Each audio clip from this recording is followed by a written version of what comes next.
we had the new NXT Cruiserweight champion, El Hijo del Fantasma, coming out to celebrate his championship win. Out comes Drake Maverick to congratulate him.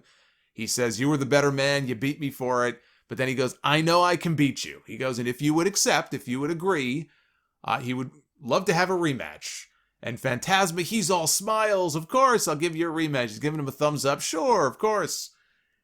And then out come the two lucha ninjas. The guys in the suits with the lucha masks on. They stop short. They're standing outside the ring.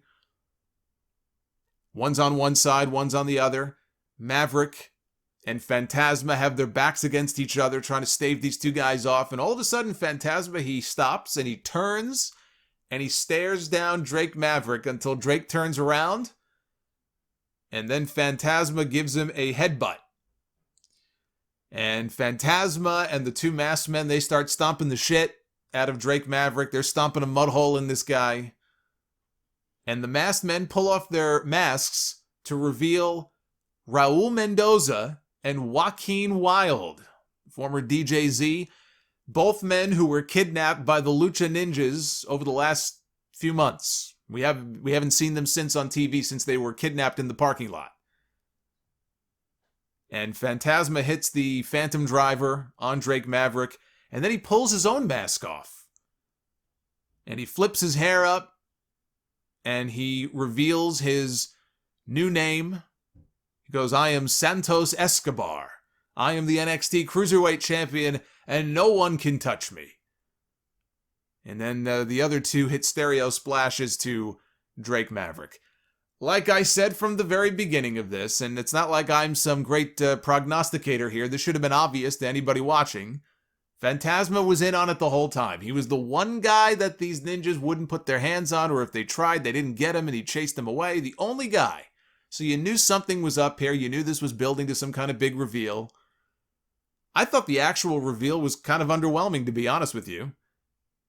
This would have worked, I know this would have worked better in front of an actual audience. See, moments like this, when we look back on this pandemic period in the Performance Center and the empty Full Sail and everything, we're going to look back and we're going to have a lot of thoughts about this. But when we look back on this period, we're going to realize how many moments were spoiled.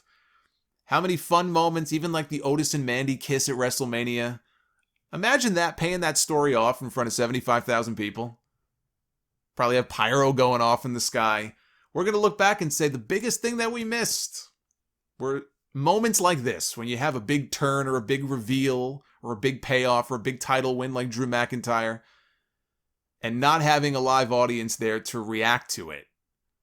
That's going to be one of the biggest, that's maybe the biggest thing I'm going to miss. When I think of all the moments that were ruined or were underwhelming, it's like, man, that would have been so much better with people in the audience. And not just 20 people being told what to do, but actual people in the audience. So this, to me, just came across as being underwhelming. Unmasking Fantasma is fine. I mean, he was already unmasked, apparently, before in Mexico. You know, in Lucha Underground, when he was King Cuerno, he had a mask. But in Mexico, he was previously unmasked. It's not like he's never been unmasked before. Him speaking English at the end, I thought was great. I actually liked that we never really heard him speak much English. He was speaking in some broken English. And I was just thinking, like, I've heard that this guy is fluent in English. Why are they having him speak? Like, he's barely speaking any English up to this point. And instead, they saved it for this moment. So I kind of like that. The name change I could do without. There was nothing wrong with Fantasma. You can shorten it. It doesn't have to be El Hijo del Fantasma. It could just be Fantasma.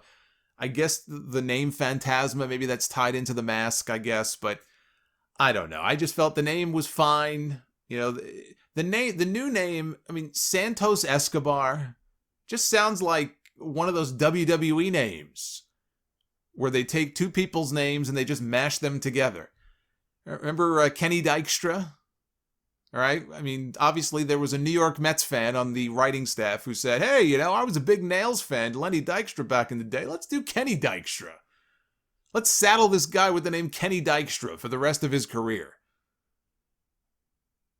Someone here was watching Scarface, or he was watching Narcos. Someone was watching Narcos. Let's go with Escobar. We'll call him Santos Escobar. I hope there's no relation to Eric Escobar. The great Eric Escobar from SmackDown many years ago. That great run that he had.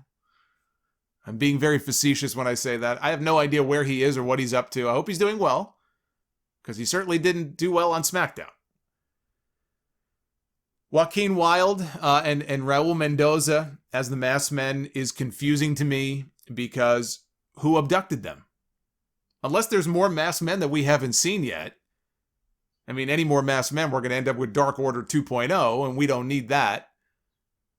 Aside from that making no sense, I like that they at least found a role for these two guys on the show. They now have their new heel faction. Maybe they're not going to be positioned at the very top, like Undisputed Era is, but it does make me wonder, could this be a sign that we're seeing the final days of the UE on NXT? Now they have a new heel faction. Do we really need a second one? It's not like the NXT roster is that big to begin with. We'll see. I mean, the Undisputed Era to me has certainly run its course on NXT. If they were going to break them up, or if they were going to move them over to Raw, move them over to SmackDown, I don't think anybody would say, oh, it's not time yet. Give it more time. They've been doing their thing on NXT for years. How long has it been now for Adam Cole? I know Sami Zayn. I think Sami Zayn spent like 3 years in NXT on television before he went to the main roster. I feel like it's been that long or almost that long for Adam Cole at this point. I mean, unless he's going to be a lifer the way that Tommaso Ciampa wants to be a lifer, at some point you gotta make the move. Adam Cole against Dexter Lumis.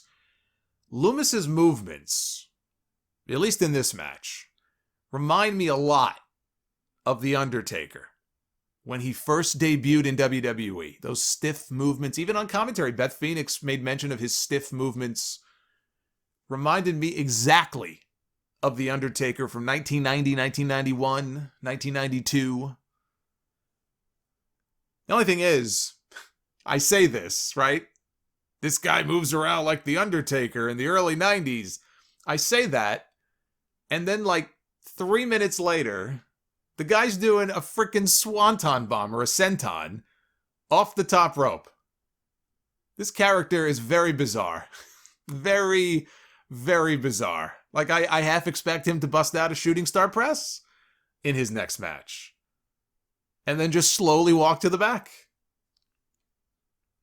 So Adam Cole got his knees up on that senton. Went for the Panama Sunrise. Lumis on the way down, though, caught him in that choke. It's like a head and neck choke. Roddy, Fish, they get involved for the distraction. Cole hits the last shot, gets the pin. After the match, Lumis has Cole trapped again in the choke. Undisputed Era stomping away. Velveteen Dream, Velveteen Loser comes out. And he goes after Roddy, and then he goes after Bobby. And Lumis chases Roddy all the way to the back. Roddy is scared to death. He goes running for the hills. And so that leaves Adam Cole in the ring all by himself, celebrating when all of a sudden the lights go out. And when the lights come back on, there's Scarlett at the top of the ramp. And she slowly walks down to the ring. And she pulls, hiding behind her back, she pulls out this giant hourglass. And she sets it in the ring, and the sand starts running down through it. I thought that was a cool little touch. Although, he talks about tick-tock. I thought maybe she'd have like a clock or something, but I guess the sands of time, that will work just as well. The sand, I guess, is representing, it's signifying that time is running out on Adam Cole as the NXT champion.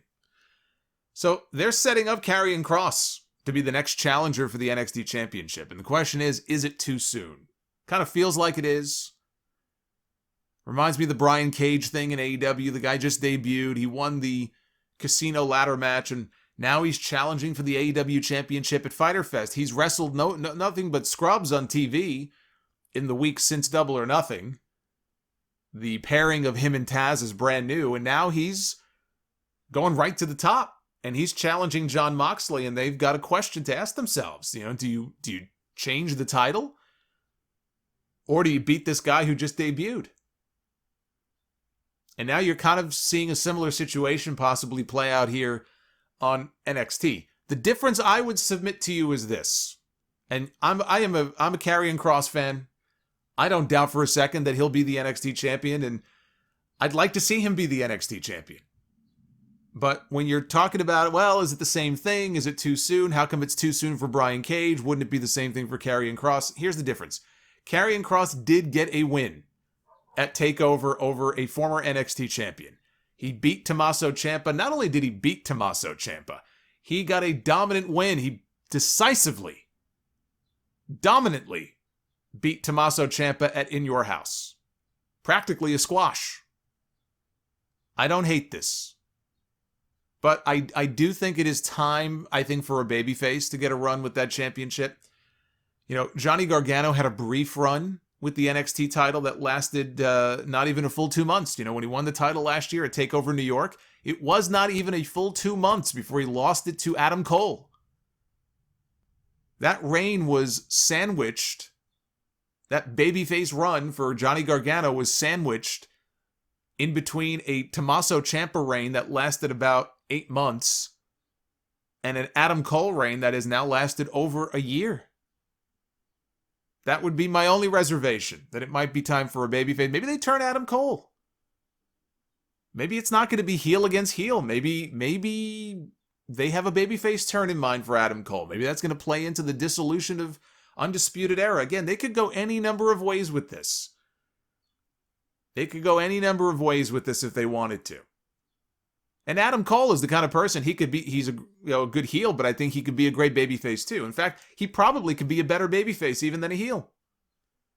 And I say that as someone who does recognize that Cole is a smaller guy. And if he is going to eventually graduate to the main roster, I look at Daniel Bryan as a great blueprint where Daniel Bryan got over as the sympathetic babyface. And I think if Adam Cole was ever going to catch fire and get over to that level, it would be a lot easier for him to get over at that level, I think, as a babyface or as somebody who, you know, can take a beating and fights back and can get sympathy from the audience. Because Adam Cole, you know, the one thing I will say, to go back to what Road Dogg said in that interview, Adam Cole, he is a smaller guy.